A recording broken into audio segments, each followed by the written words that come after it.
Hey guys, tonight we're going to talk about a prison. It's a prison with no walls, no bars, and no guards, yet millions of us are trapped inside it every single day.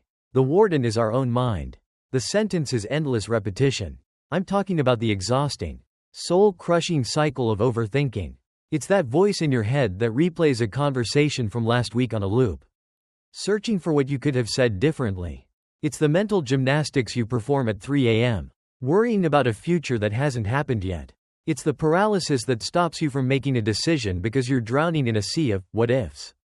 Tonight, we're not just going to talk about this prison, we're going to find the keys to unlock it. These keys aren't new, they are ancient, forged in the wisdom of the Buddha over 2,500 years ago. We're going to explore 3 profound yet surprisingly simple Buddhist teachings that can guide us out of the labyrinth of our own thoughts and into the quiet, open space of genuine peace. This isn't about religion, it's about mental freedom. Let's begin. Picture the scene. It's 2:47 a.m.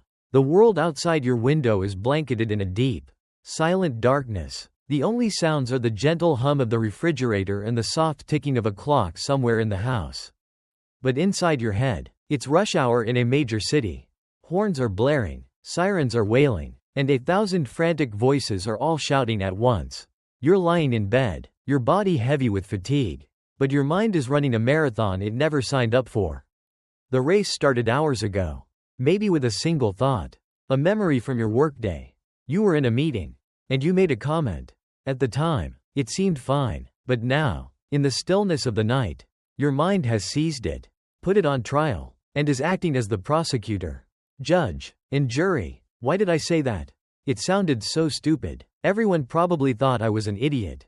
I could feel them looking at me. Did you see Sarah's face? She was definitely judging me.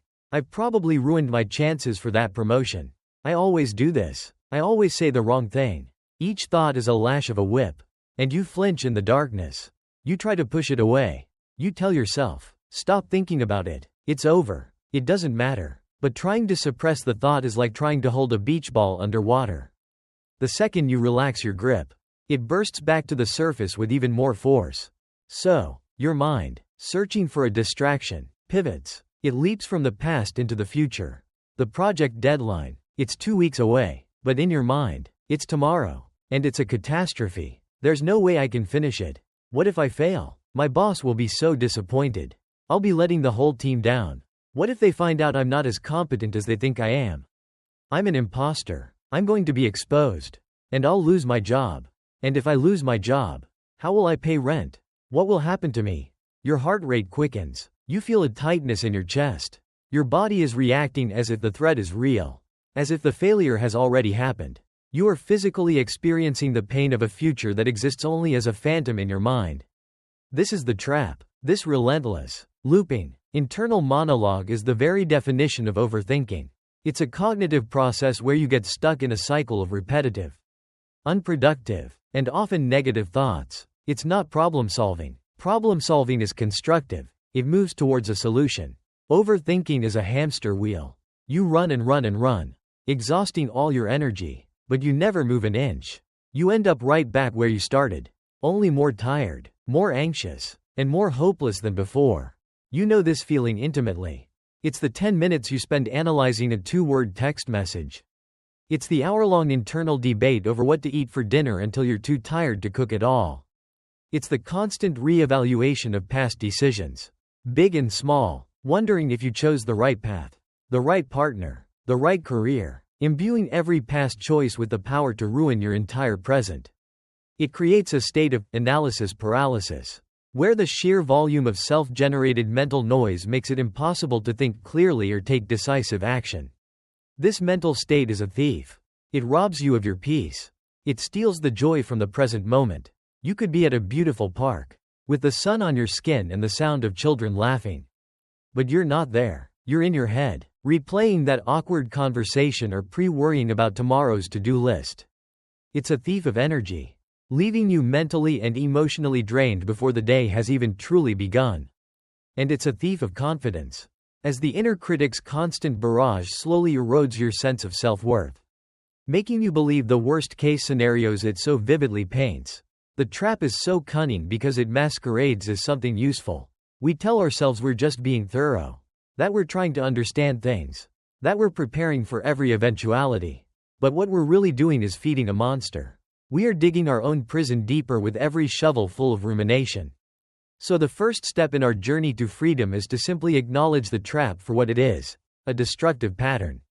Not a helpful tool. It's a glitch in our thinking, a mental habit that can be unlearned. But why has this glitch become so prevalent? Why does it feel like an epidemic in our modern society? Is it just a personal failing? Or is there something in the very air we breathe, in the world we've built, that is designed to keep our minds spinning, to keep us locked in this trap? The answer, in short, is a resounding yes. Our minds are not spinning in a vacuum. We are living in an architecture of anxiety, a world meticulously engineered, often unintentionally, to fuel the very mental chaos we are trying to escape. Think of your mind as a fertile field. For thousands of years, that field had periods of sun, rain, and crucially, periods of rest, allowing it to recover and stay healthy. The modern world, however, is a relentless, 24/7, high-intensity sprinkler system of information and stimulation. There is no fallow season for the mind.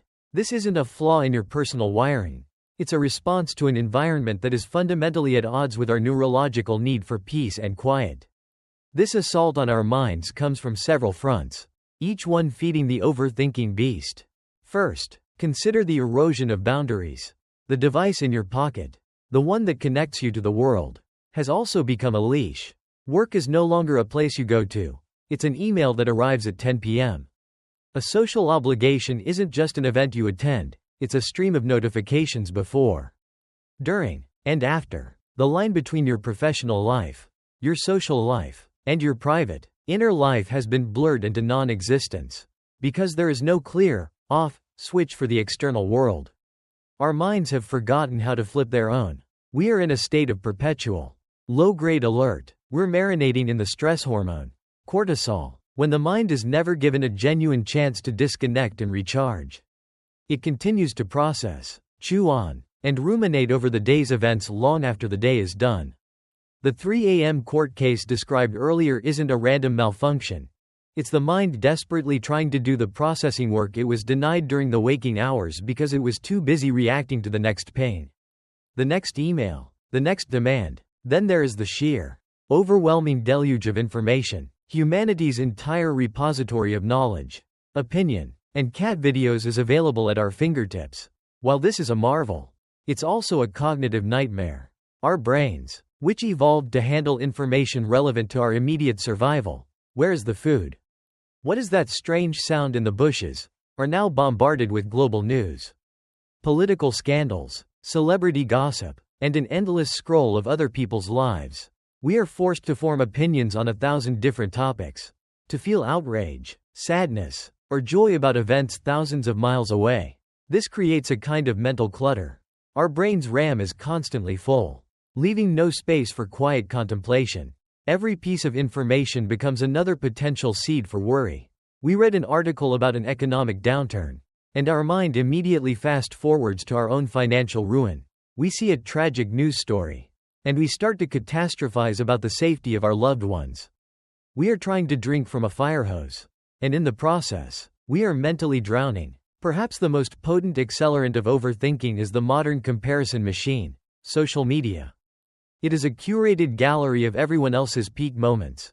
We scroll through perfectly filtered photos of exotic vacations, celebratory engagement announcements, new homes, and successful business launches. We see bodies sculpted to perfection, meals that look like art, and families that appear flawlessly happy. Intellectually, we might know that this is not the full picture. We know it's a highlight reel. But our emotional brain doesn't make that distinction. It sees these images and immediately holds them up as a mirror to our own messy, uncurated reality. And in that gap between their perceived perfection and our reality, the seeds of inadequacy are sown. Why am I not that successful? Why don't I travel more? Am I falling behind in life? Is there something wrong with me that I'm not as happy as they seem to be?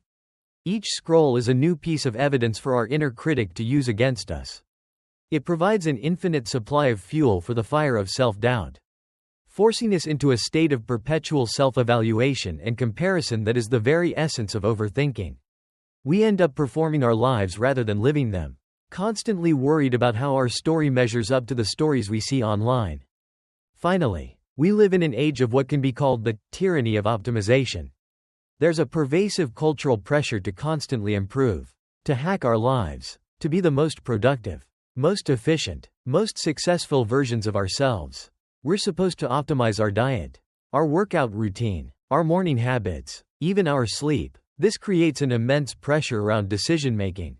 What was once a simple choice now feels like a high-stakes test. Choosing a restaurant involves reading dozens of reviews to ensure we have the optimal dining experience. Planning a vacation becomes a research project to guarantee it's the most Instagrammable, most relaxing, most perfect trip possible. This is the paradox of choice. The more options we have, the more anxious and less satisfied we become. The fear of making the wrong choice, the suboptimal choice, can be paralyzing. It forces us to spin in circles, weighing endless pros and cons for even the smallest of decisions, because we've been conditioned to believe that the right choice will lead to happiness and the wrong one will lead to regret. We are so busy trying to engineer the perfect future that we completely miss the life that is happening right in front of us. This is the environment our minds are struggling to survive in, an environment of no boundaries. Endless information, constant comparison, and relentless pressure. It's no wonder we're overthinking. We are reacting exactly as one would expect. The question then becomes, if this is the modern disease, what is the diagnosis? Interestingly, to find the most accurate description of this modern mental affliction, we don't need a modern psychologist. We need to go back 2.500 years to a concept the Buddha identified as the root of our inner turmoil. He gave it a name that is so perfectly, so brilliantly descriptive. You will recognize it the moment you hear it: the monkey mind. This concept of the monkey mind, or kapicita in the ancient Pali language, is the Buddha's profound and startlingly accurate diagnosis for the human condition of mental restlessness.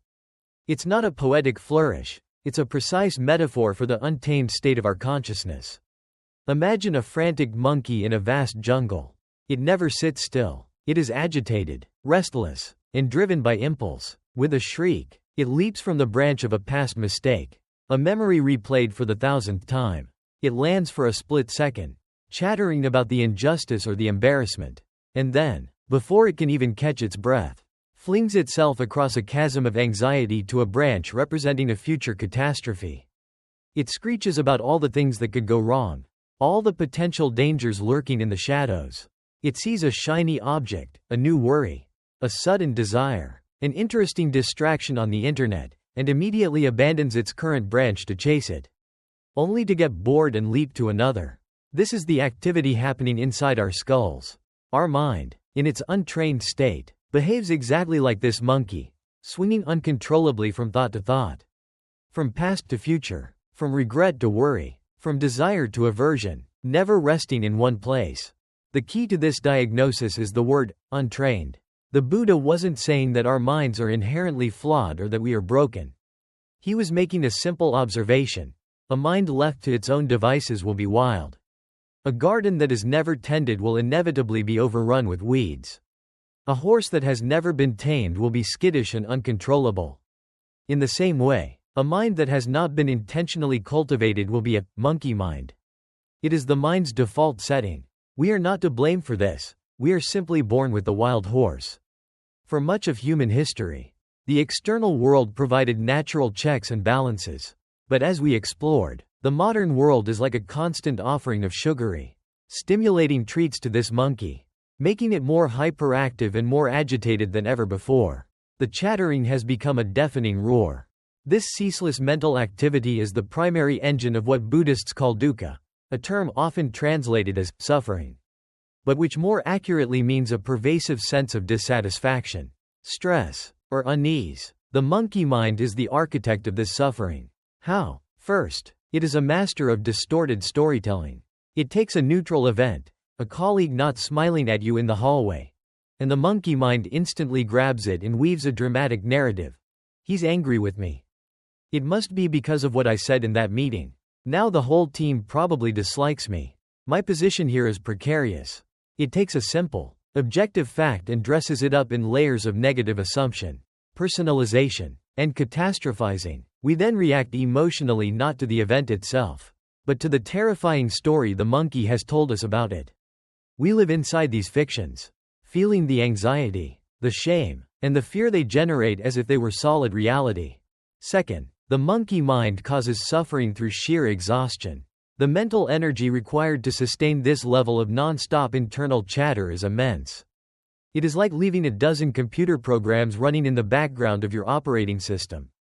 Your processing speed slows to a crawl. Your battery drains at an alarming rate, and you feel sluggish and unresponsive. This is why you can have a physically restful day, perhaps sitting on the couch, but feel completely depleted by the evening. Your body was still, but your mind ran a dozen marathons. This constant mental friction burns our vital energy, leaving us with little left for creativity, connection, or genuine joy. Most fundamentally, the monkey mind separates us from our own lives. When you are lost in the jungle of your thoughts, you are, by definition, not present in the real world. You are not tasting your food. You are not truly hearing what your partner is saying. You are not feeling the warmth of the sun on your skin. You are inhabiting a mental simulation, a ghostly realm of pasts that cannot be changed and futures that do not exist. The monkey steals the only thing you ever truly have, this present moment. It promises that if you just think about a problem long enough, you'll solve it. If you worry about the future enough, you'll control it. But this is the monkey's great deception. Its frantic activity solves nothing and controls nothing. It only perpetuates its own agitated existence. So, what is the solution? The knee-jerk reaction is to fight the monkey, to scream at it, "Shut up, be quiet." We try to suppress the thoughts, to wrestle the monkey into submission. But as we know, this never works. It's like wrestling with an actual monkey. You just create more chaos and probably get bitten. The Buddhist approach is radically different. It is not about killing the monkey or caging it. The goal is to befriend the monkey, to understand it, and to gently, patiently train it. And how do you begin to train a frantic, agitated monkey? You give it one simple, stable thing to focus on. You give it a single, sturdy branch to hold, so it can stop its wild swinging. This brings us to the first of the Buddha's profound teachings for ending overthinking, the practice of anchoring yourself firmly and resolutely in the now. The first teaching, the foundational skill upon which all mental freedom is built, is the practice of anchoring in the now. This is the heart of what is commonly known as mindfulness, or sati in Pali. But let's strip away the modern buzzwords and the commercialized packaging. At its core, this teaching is about a simple, radical act, consciously choosing to place your attention in the present moment. On purpose, without judgment. It is the act of giving the frantic monkey mind that one sturdy branch to hold onto.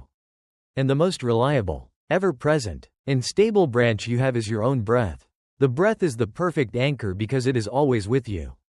And it is always happening now.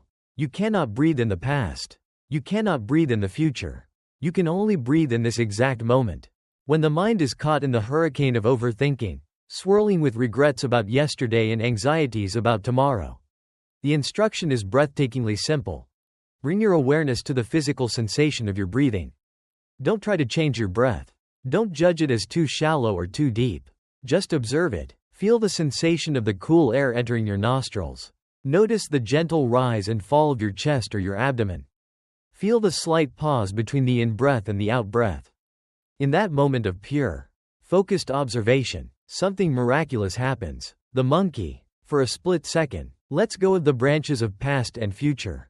It has to. It cannot simultaneously hold onto a thought about last week's argument and pay full attention to the sensation of air passing over the tip of your nose. The mind is momentarily tethered to reality. Of course, the first time you try this, the monkey will not stay put for long. After a few seconds, perhaps only one or two breaths, it will shriek and leap away. It will be back to the worry about the deadline or the memory of the awkward comment. This is the critical moment. This is where most people give up. They think, I can't do this. My mind is too busy. I'm failing at mindfulness. But this is not failure. This is the practice itself. The moment you realize your mind has wandered, that is a moment of mindfulness. The wandering is not the problem. The wandering is the opportunity. The training is not in staying on the breath forever. The training is in the gentle, patient, and compassionate act of returning. Every time you notice the monkey has swung away, you simply, without scolding or frustration, guide it back to the anchor of the breath. You escort it back to the sturdy branch. Again, and again, and again. Each return is like a single repetition in a mental gym. When you lift a weight, you are strengthening your bicep. When you gently return your awareness to the present moment, you are strengthening your mindfulness muscle, your prefrontal cortex, the part of the brain responsible for focus, emotional regulation, and impulse control. You are literally rewiring your brain. You are carving new neural pathways. You are creating a new mental habit where the default is not to be lost in thought, but to be present. Over time, the monkey doesn't disappear, but it becomes less frantic. It learns to sit on the branch for longer periods. The chattering softens. The urge to leap becomes less compulsive. You develop the ability to create a space between yourself and your thoughts. You begin to see that you are not your thoughts. You're the awareness that is observing the thoughts. This is the profound shift. Overthinking thrives on fusion, the state where you are so enmeshed with your thoughts that you believe you are them. If a thought of failure appears, you feel like a failure. If a thought of anxiety appears, you feel that you are an anxious person. Mindfulness creates separation. It allows you to see the thought, I am going to fail this project, as just that, a thought. It is a string of words, a collection of neural firings in the brain. It is not an objective truth. It is a mental event passing through your awareness, like a cloud passing through the sky. By anchoring in the now, you step out of the chaotic movie of your mind and become the audience. You can watch the drama unfold on the screen without being swept up into it. You see the scary monster, but you know you are safe in your seat. This space is where freedom lies. This practice extends beyond just the breath. The anchor can be any sensory experience in the present moment. When you're washing the dishes, the anchor is the feeling of the warm water on your hands, the scent of the soap, the sound of the plates clinking together. When you are drinking a cup of tea, the anchor is the warmth of the mug, the aroma of the steam, the taste on your tongue. The goal is to sprinkle these moments of now throughout your day.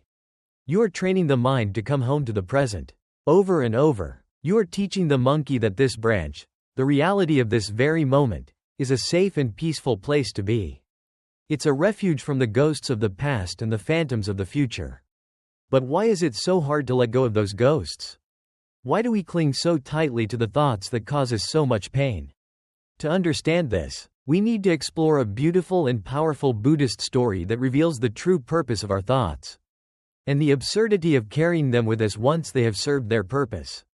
So, the practice of anchoring in the present moment is the how. It's the technique for taming the monkey mind. But to truly commit to this practice, we need to understand why. Why is letting go so important? Why is it so difficult for us to release the very thoughts that cause us so much pain? We hold onto them as if they are precious, even as they poison our peace. It's a profound paradox of human psychology. We cling to our anxieties. We polish our regrets. We replay our humiliations on a loop. It's as if we believe that by holding onto the source of our pain, we can somehow control it. The Buddha understood this self-inflicted torment perfectly, and he illustrated the foolishness of this habit with a simple, elegant, and unforgettable story. It is often called the parable of the raft, and it is a powerful key to understanding the true purpose of our thoughts. The story begins with a person, just like you or me, on a journey. This person finds themselves on the edge of a vast and dangerous wilderness.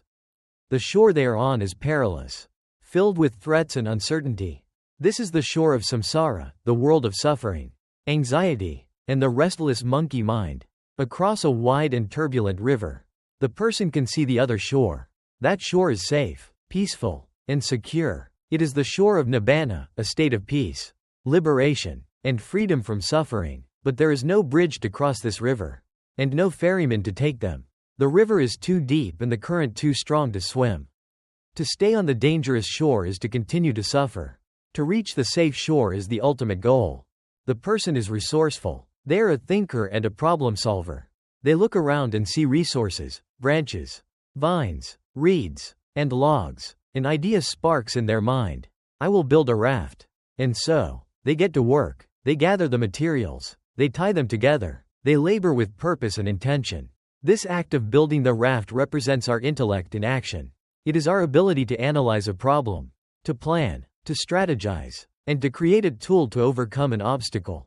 The thoughts involved in this process are focused, constructive, and incredibly useful. They are the very essence of effective problem solving. Finally, the raft is complete. The person pushes it into the water, climbs aboard, and using their hands and feet, they paddle across the treacherous river. The raft serves its purpose perfectly. It protects them from the dangerous currents and carries them safely to the other side. They step off the raft onto the safe, peaceful shore, filled with relief and gratitude. They have succeeded. The problem has been solved. And now, the Buddha poses the central question of the parable. The person stands on the safe shore, with the long journey on land still ahead of them. What should they do with the raft? The Buddha asks, what do you think that person should do? Should they say, this raft has been so helpful to me. I built it with my own hands. It saved me from the dangers of the river. It would be a shame to leave it behind. I will hoist it up onto my head and carry it with me on my journey. The answer, of course, is absurdly obvious. To carry a heavy, cumbersome raft on your head while walking on dry land would be the height of foolishness. It would turn a life-saving tool into a debilitating burden. It would slow you down, exhaust you, and make the rest of your journey miserable. The wise thing to do, the Buddha explains, would be to leave the raft at the riverbank. Perhaps you might push it back into the water for another traveler to find.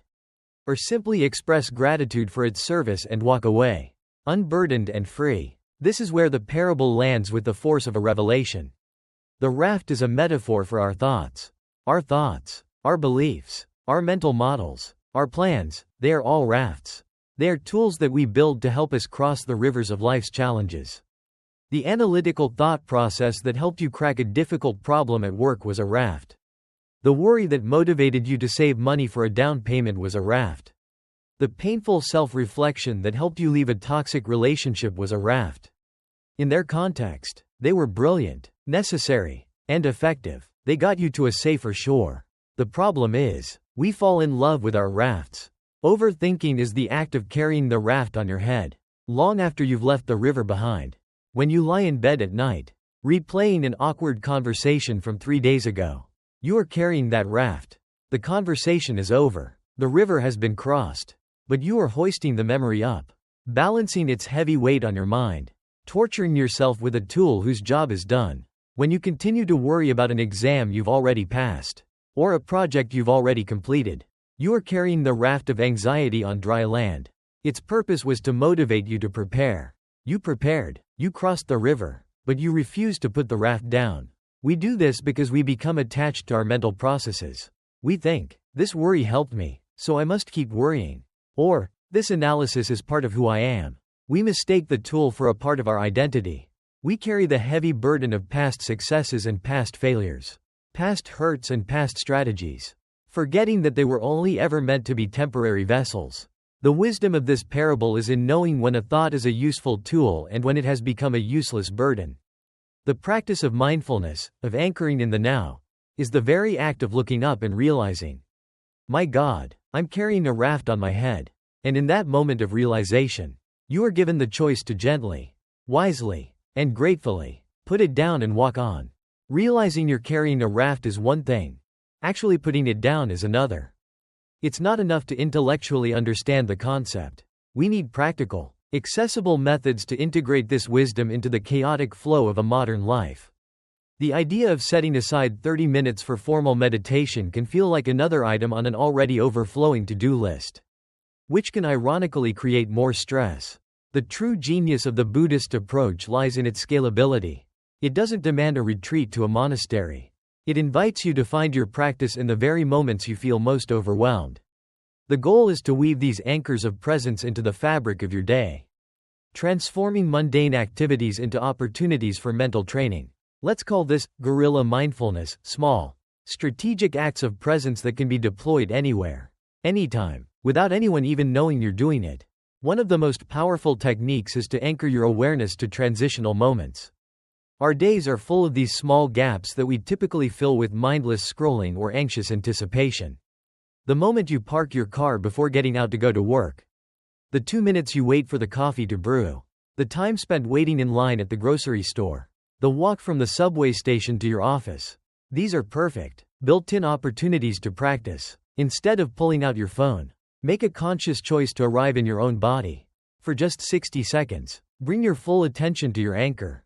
Feel your feet flat on the floor. Notice the weight of your body in the chair. Listen to the ambient sounds around you without labeling them as good or bad, the hum of the fluorescent lights, the distant traffic, the rustle of a colleague's papers. Or, simply return to the breath. Take 3 conscious breaths. In, out, in, out, in, out. That's it. It's not about achieving a state of perfect bliss. It's about breaking the momentum of the monkey mind. It's like hitting a reset button. You interrupt the cycle of rumination, and for a brief moment, you are home in the present.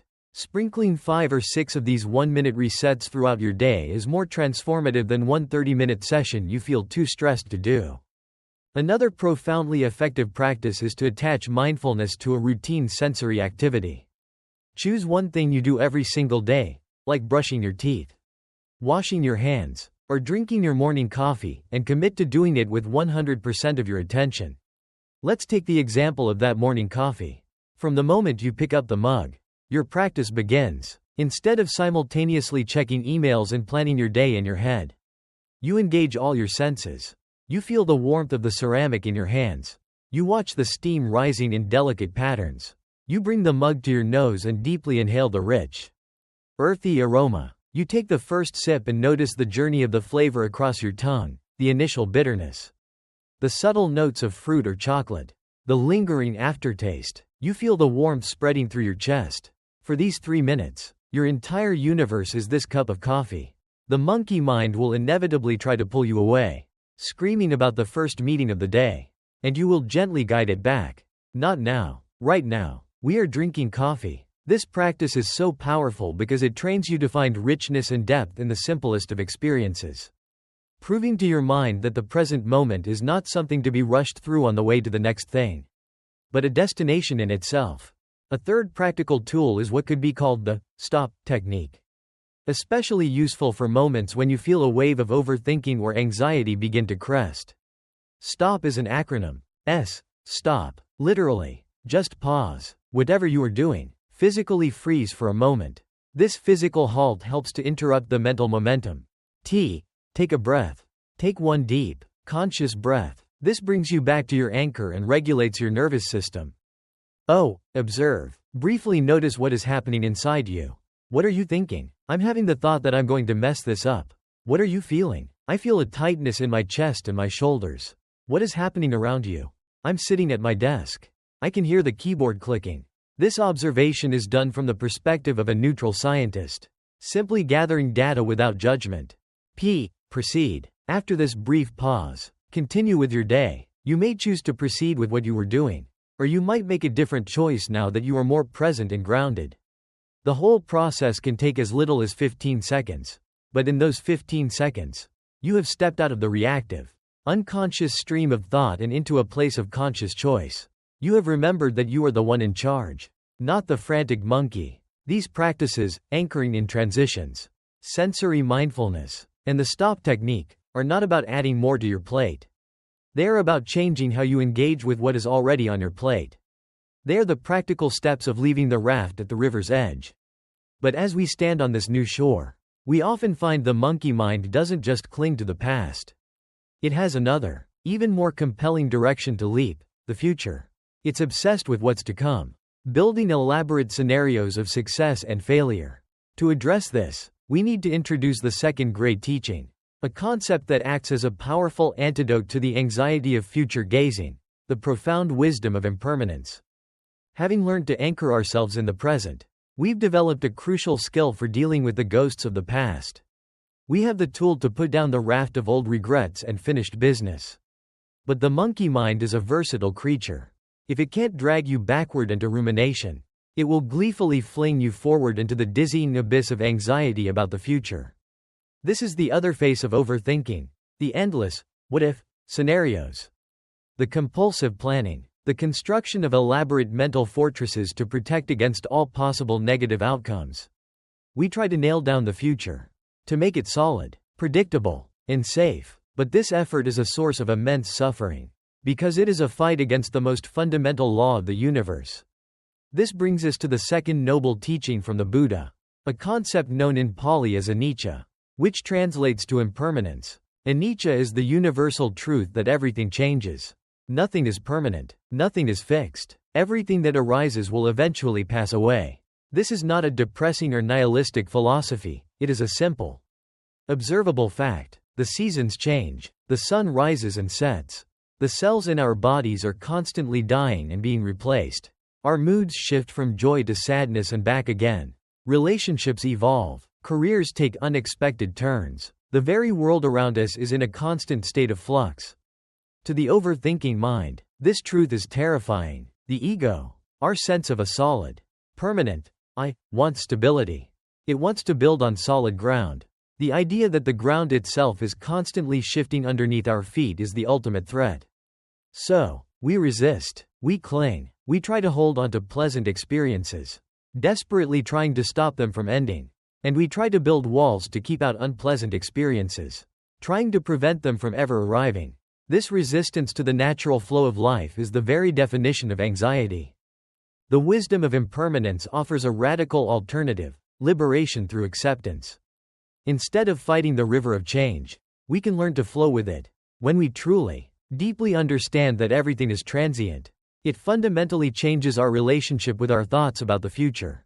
The overthinking mind operates on the assumption that a future state, once achieved, will be permanent. If I can just get that promotion, then I'll be happy. If I can just solve this problem with my partner, then our relationship will be secure forever.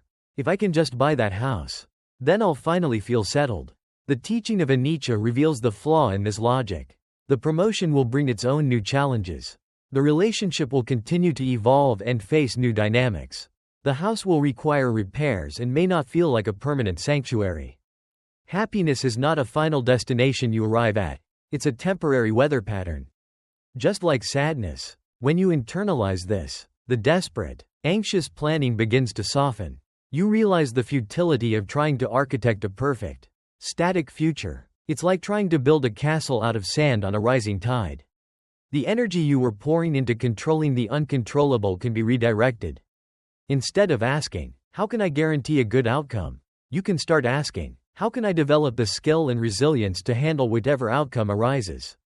The focus shifts from controlling the external world to cultivating your internal resources. This is a profound shift from a position of fear to a position of strength. Let's consider how this applies directly to overthinking about a future event. Like a big presentation at work, the anxious mind will spin endlessly. What if they don't like my slides? What if I forget what to say? What if they ask a question I can't answer? This could ruin my career. This is a desperate attempt to prevent a negative future.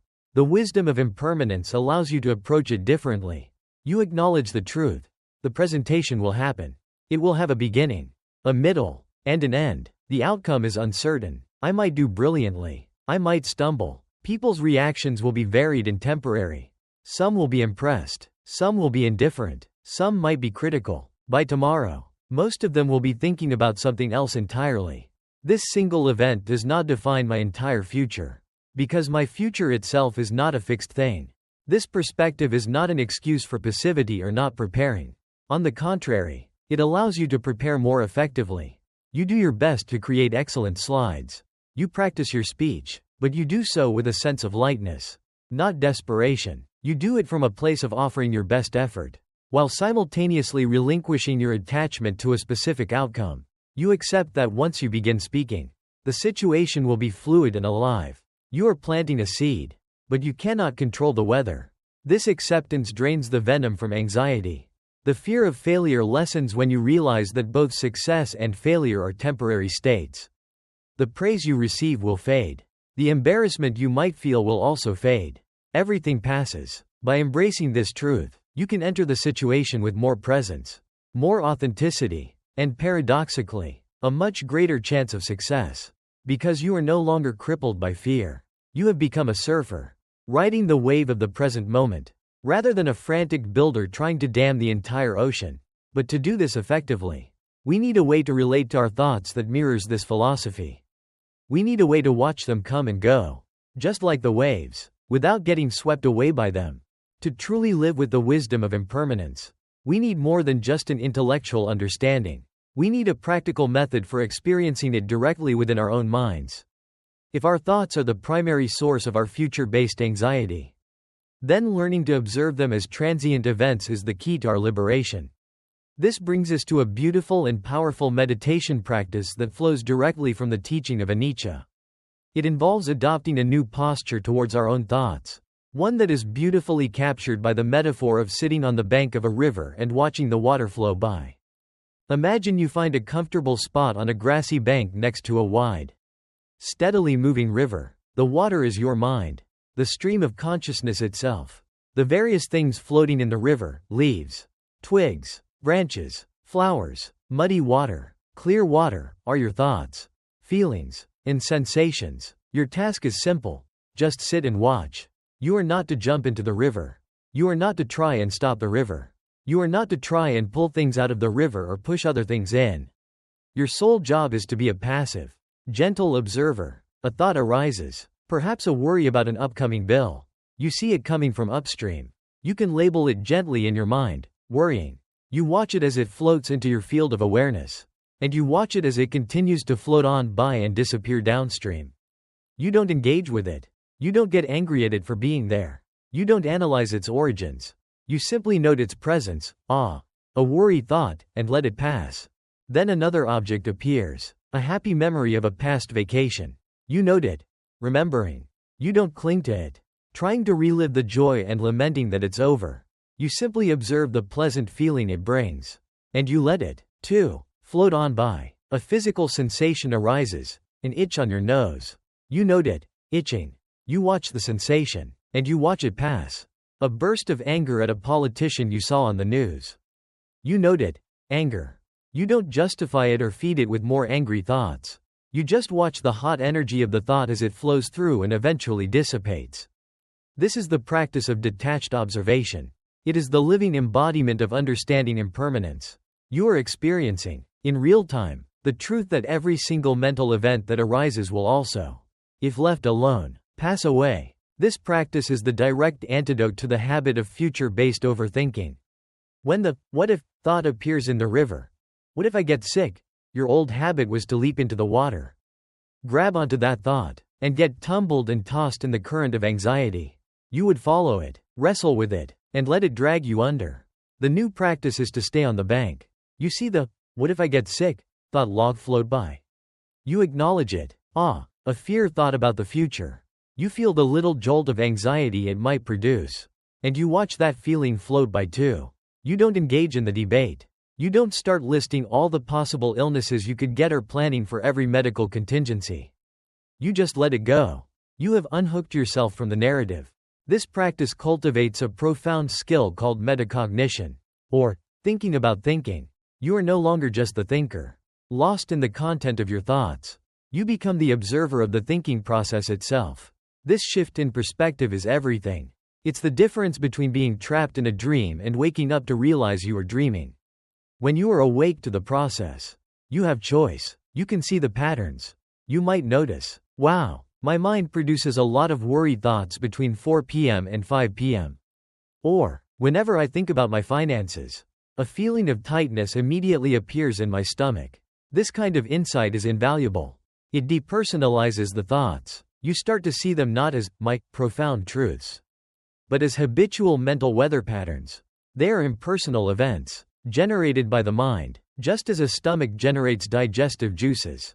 Crucially, the attitude you bring to this practice must be one of gentleness and curiosity, not judgment. If you find yourself constantly jumping into the river, the goal is not to scold yourself for being a bad meditator. The goal is to notice, with kindness, oh, there I go, swimming again, and then you gently guide yourself back to the riverbank. This kindness is essential. The overthinking mind is often driven by a harsh inner critic, a voice that tells us we are not good enough, that we are failing, that we must worry more and plan better to avoid disaster. This voice is a source of immense suffering. So while anchoring in the now gives us stability, and understanding impermanence gives us perspective, there is a third, vital teaching required to truly heal the habit of overthinking. We need a way to disarm that inner critic. We need to learn how to actively cultivate a mind of warmth and kindness toward ourselves. This is the third great teaching, the transformative power of radical compassion. We've learned to anchor our minds in the present to stop them from drifting into the past. And we've learned to embrace impermanence to soften our anxiety about the future.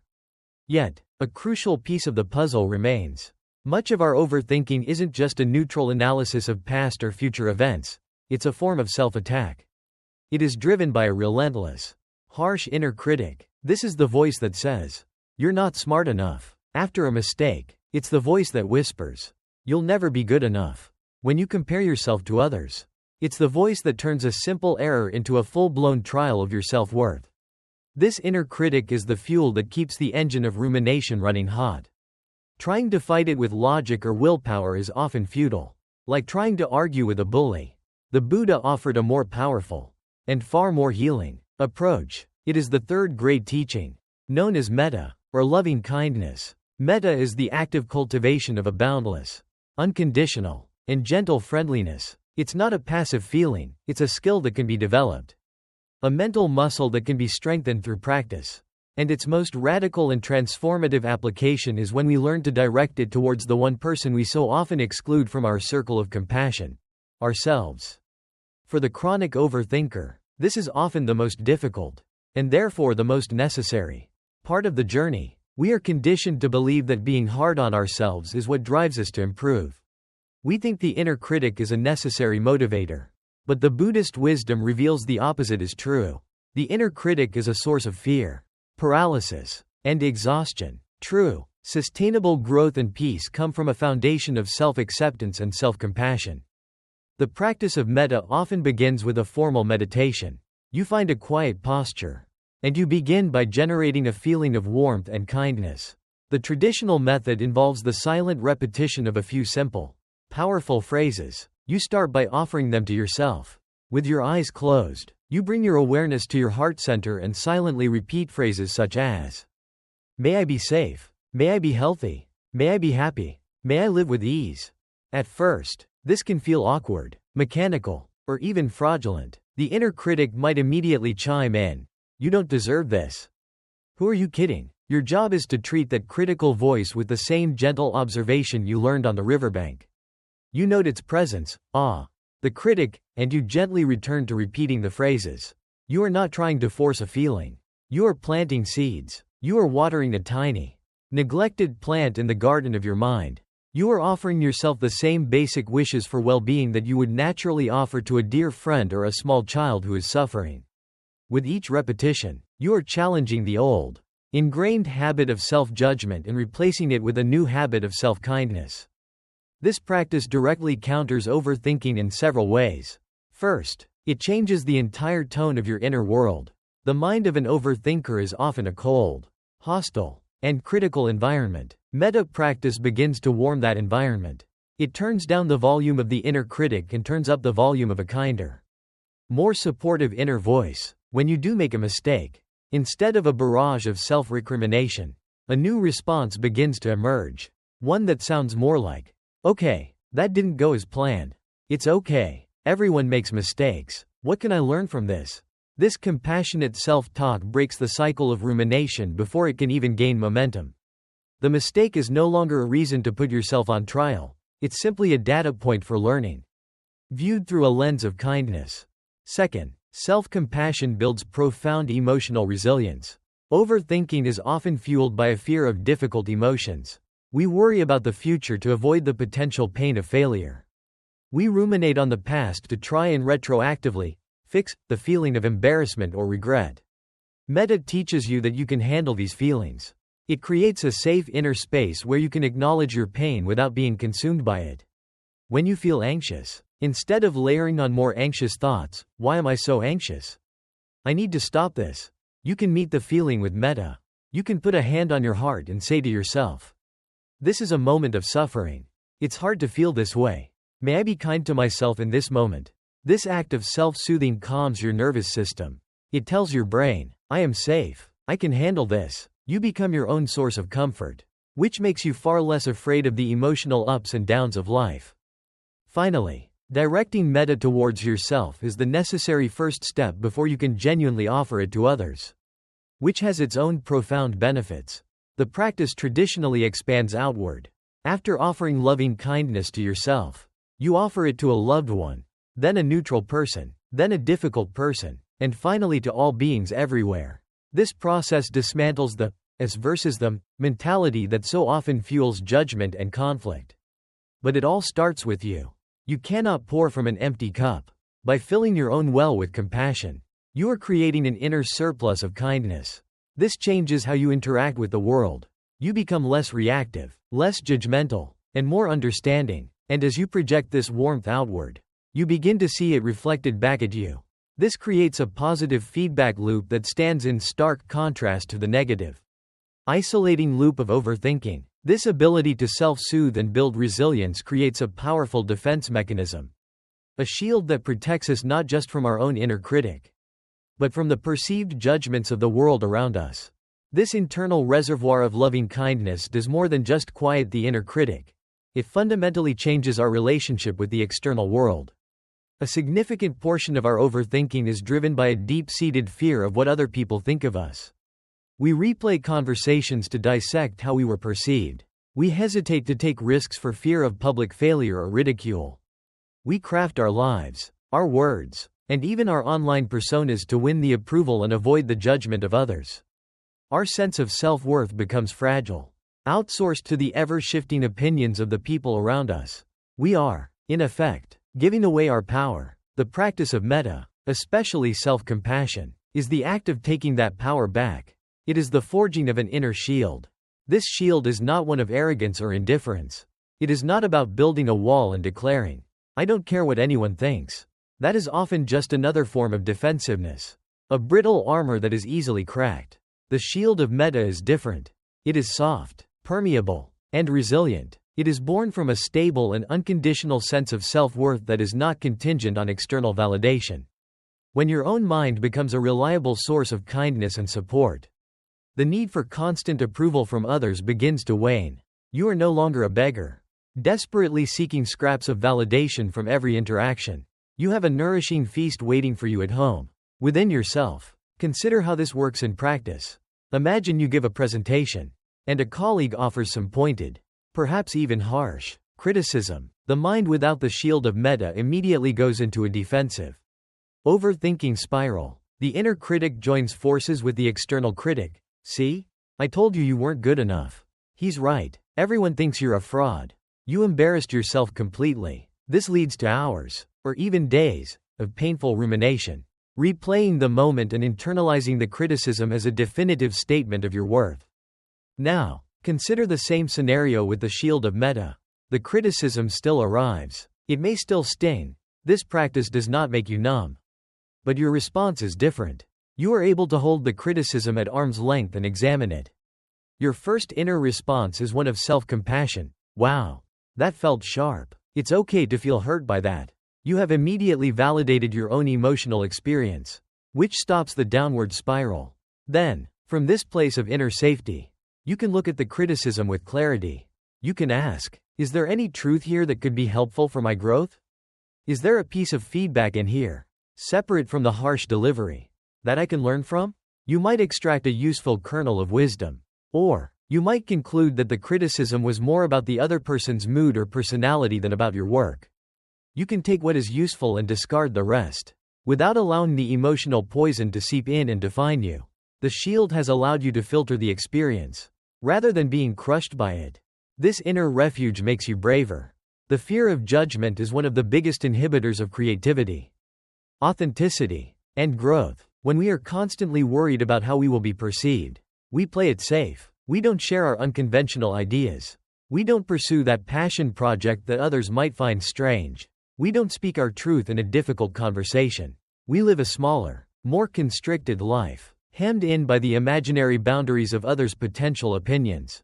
But when you know that you can provide yourself with the compassion and validation you need, regardless of the outcome, the stakes are lowered. You become more willing to be vulnerable, to try and fail, to be seen. The potential judgment of others is no longer a catastrophic threat, because it can no longer annihilate your sense of self. You know that even if you fall flat on your face, you will have a soft place to land, your own self-compassion. This creates a profound sense of inner freedom. You begin to act from a place of authenticity rather than a place of performance. You start making choices based on your own values and your own inner wisdom, rather than on a calculation of how that choice will look to an external audience. The energy that was once consumed by managing your reputation and preempting criticism is now freed up for living your actual life. You can speak more freely, love more openly, and create more boldly. The endless mental chatter about, "What will they think?" begins to quiet down. Not because you've aggressively silenced it, but because it has simply become less relevant. The question has lost its power. You are no longer a leaf blown about by the winds of public opinion. You are a deeply rooted tree. The winds may still blow, but they no longer threaten to uproot you. You are secure in your own ground. Now, with these three powerful teachings in hand, anchoring in the now, the wisdom of impermanence, and the power of compassion, the final step is to learn how to weave them together. Not as separate techniques, but as a single, cohesive lifeline. We have explored three distinct, powerful teachings: the anchor of the present moment, the wisdom of impermanence, and the shield of self-compassion. On their own, each is a formidable tool against the tyranny of overthinking. But their true, transformative power is unleashed when they are no longer seen as separate exercises on a checklist, but are woven together into a single, seamless lifeline. This integration is where the practice moves from a set of techniques into a new way of being. It's the difference between having a toolbox and being a master craftsperson who intuitively knows which tool to use and how to use them in concert to build a life of greater peace and clarity. Think of it like learning to drive a car. At first, you have to consciously think about each component. Check the mirrors. Hands at 10 and 2. Apply gentle pressure to the accelerator. Now signal for the turn. It feels clunky and overwhelming. But with practice, these actions merge. You don't think about them separately, you just drive. In the same way, these three Buddhist teachings can become an integrated, intuitive response to the challenges of your mind. They start to work together, each one supporting and enhancing the others, creating a holistic system for mental well-being. Let's see how this weaving works in a real-life scenario. You find yourself wide awake at 3 a.m. Your mind's spinning about a potential conflict with a friend. The monkey mind is in full swing. This is the moment the lifeline is thrown. The first thread you grab is anchoring in the now. You notice the spiral. Instead of getting swept away, you bring your awareness to the anchor of your breath. You feel the sheets on your skin. You hear the faint hum of the house. This single act creates a crucial pause. It's like hitting the emergency brake on a runaway train. You have stopped the momentum of the overthinking. You are no longer lost in the story. You are present in your room. Now, from this grounded place, the thoughts about the conflict will likely try to resurface. But you're on the riverbank now, not in the water. This is where you weave in the second thread, the wisdom of impermanence. You watch the thoughts and feelings about the conflict as if they are logs floating by. There is the thought of what she said. There is the feeling of anger. There is the fear of losing the friendship. You observe them without grabbing onto them, reminding yourself, this too shall pass. You acknowledge that the conflict itself is a temporary state. The friendship is not a static object, it's a living, changing process. This feeling of intense anxiety you're experiencing right now is not a permanent fixture of your being. It's a temporary weather pattern that will shift. This perspective drains the catastrophic energy from the situation. It's no longer an all-or-nothing crisis. It's a moment in time that is part of a larger, unfolding story. As you sit with the discomfort, observing it with this sense of perspective, the third thread becomes essential, the power of radical compassion. You notice that this experience is painful. It hurts to be in conflict. It's scary to feel this anxiety. Instead of berating yourself for being awake or for feeling this way, you offer yourself metta. You might place a hand on your heart and silently say, this is really hard. May I be kind to myself? May I hold this pain with gentleness? This act of self-compassion is the ultimate balm. It soothes the nervous system and creates a feeling of inner safety. It tells the deepest part of your being that you are on your own side. You are not alone in your suffering, you are there with yourself, offering comfort. Do you see the beautiful synergy? The anchor of mindfulness creates the space. The wisdom of impermanence provides the perspective within that space. The shield of compassion makes that space a safe and healing place to be. Without mindfulness, you wouldn't notice the spiral to begin with. Without impermanence, you'd get hooked by the thoughts, believing them to be solid and permanent threats. Without compassion, the space you create would be cold and judgmental. Just another place for the inner critic to attack you. Together, they form a complete system. Anchoring says, be here. Impermanence says, let it pass. Compassion says, be kind. This integrated practice becomes your default response not just to major crises, but to the 1,000 tiny paper cuts of daily life. When you get a stressful email, you unconsciously take a breath, anchor. Recognize that this stress will pass, impermanence. And give yourself a moment of grace instead of panic, compassion. When someone cuts you off in traffic, you feel the flash of anger, anchor. Watch it arise and fade without needing to act on it, impermanence. And perhaps even extend a thought of metta. They must be in a hurry. May they be safe, compassion. You are no longer just reacting to life on autopilot. You are responding with wisdom, clarity, and heart. This is not about achieving a perfect state of uninterrupted bliss. The mind will still generate thoughts. Life will still present challenges.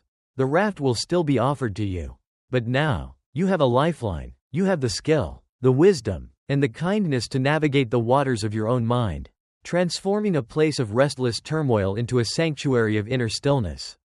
The journey we've taken tonight is not about becoming someone new. It's not about erasing your personality or adopting a foreign set of beliefs. It is, in the deepest sense, a journey of coming home. It is a process of peeling back the layers of conditioning, anxiety, and mental noise to rediscover the quiet, spacious, and wise awareness that has been there all along. The frantic monkey mind is not your true nature. The harsh inner critic is not your true voice. The endless loop of worry and regret is not your destiny. These are habits, patterns of thought cultivated by a world that profits from our distraction and a mind left untrained. The transformation from a restless mind to a state of inner stillness is the process of unlearning these habits and remembering the peace that is your birthright. Think back to the person we met at the beginning, lying in bed at 3 a.m., a prisoner in the silent theater of their own mind. They were trapped, tossed between a past they could not change and a future they could not control. Their energy was being consumed by a phantom war, leaving them exhausted and disconnected from their own life. Now, imagine that same person a few months later. The 3 a.m. moment might still happen. A worry might still arise, a loose thread from the day's events. But now, something is different. Instead of being instantly hijacked by the thought, there is a pause, a flicker of recognition. It's the moment of waking up inside the dream. They feel the familiar pull of the mental vortex, but they don't surrender to it. They feel the anchor of their own breath, a steady, rhythmic presence in the quiet room. They feel the texture of their blanket, a simple, solid reality. They have found the sturdy branch. The thought, I made a fool of myself in that meeting, floats into awareness. Instead of grabbing it and wrestling with it, they watch it. They see it for what it is, a collection of words. A memory tinged with a feeling of shame. They watch it as if it were a dark cloud moving across the vast sky of their consciousness. They know the cloud is not the sky. They know it will pass. The wisdom of impermanence has given them perspective. The story has lost its suffocating grip. Then, they notice the feeling in their chest, a tightness, a pang of vulnerability, and instead of fighting it or distracting from it, they meet it with a whisper of kindness. A silent, it's okay. A gentle allowance for their own humanity. They are no longer at war with themselves. They have laid down their arms and offered a truce to their own heart. The shield of compassion has transformed the inner battlefield into a sanctuary. In this stillness, a new kind of clarity can emerge. Perhaps a constructive thought arises. Tomorrow, I can clarify my point with my colleague if it feels necessary. This is not overthinking, this is calm, clear problem solving, born from a place of peace, not panic. Or perhaps, the conclusion is simply, there is nothing to be done about this now. The wisest thing I can do is rest. And for the first time in a long time, they are able to let go, to release the tension, and to drift back into the deep, restorative peace of sleep. This is not a fantasy. This is the tangible result of practice. It is the freedom that awaits when you commit to training your mind with the same dedication you might give to training your body. This journey doesn't end with the complete silencing of the mind. The river of thoughts will always flow. The goal is not an empty mind, but a free mind. A mind that is no longer a source of torment, but a trusted friend. A mind that can be a powerful tool for analysis and creativity when needed. And can also rest in quiet, spacious awareness when the job is done. A mind that you are the master of, not the other way around. The three keys we've explored: the anchor of the present, the wisdom of impermanence, and the shield of compassion, are yours to keep. They are not complicated. They require no special equipment. They are available to you in every single moment. With every single breath, start small. Choose one transitional moment today to just be present. Offer yourself one phrase of loving kindness when you notice your inner critic. Gently label one worried thought and watch it float by. Each small act is a vote for your own freedom. Each conscious breath is a step out of the prison. The path from the restless, chattering monkey mind to the quiet stillness of your true nature is paved with these small, consistent moments of mindful, compassionate attention. The journey is yours for the taking. The peace you seek is not in a distant future or a different circumstance. It is right here, waiting patiently for you. Beneath the noise, all you have to do is come home.